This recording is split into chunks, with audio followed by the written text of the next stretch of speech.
Nilai kisah singkat yang menakjubkan dari seorang tokoh proklamator Muhammad Hatta. Subscribe dulu untuk cerita yang menarik dari ranah Minang.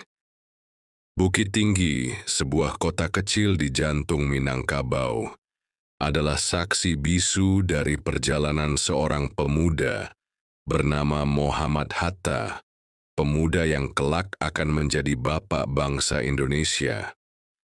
Di setiap sudut kota ini, jejak-jejak masa kecilnya tertinggal, berbaur dengan aroma pegunungan dan desir angin lembut yang menyentuh lembah Ngarai Sianok.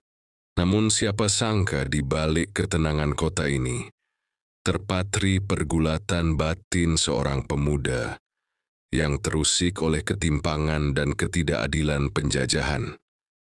Dari jendela kecil rumahnya, Hatta kecil sering melihat para pribumi bekerja keras di bawah perintah tuan-tuan kolonial. Hatinya yang muda bergejolak. Mengapa bangsanya hidup tertindas di tanah kelahirannya sendiri? Keheningan malam Bukit Tinggi menjadi saksi kegelisahan Hatta.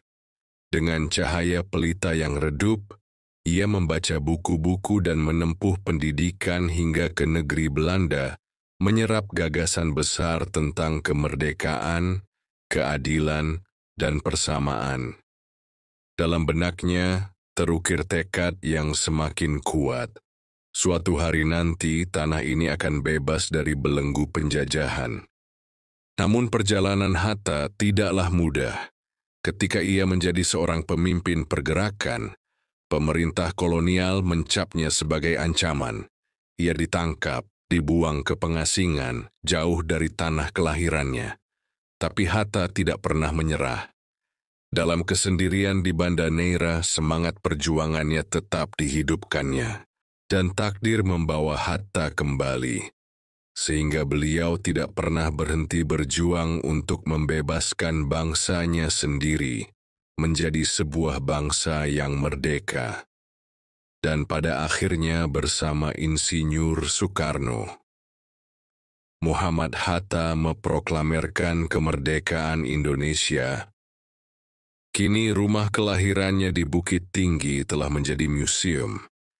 Tetapi bagi mereka yang datang berkunjung, rumah itu bukan sekadar bangunan tua. Ia adalah simbol dari perjuangan yang tak pernah padam. Dari seorang pemuda yang bermula di kota kecil, tetapi membawa perubahan besar bagi Indonesia.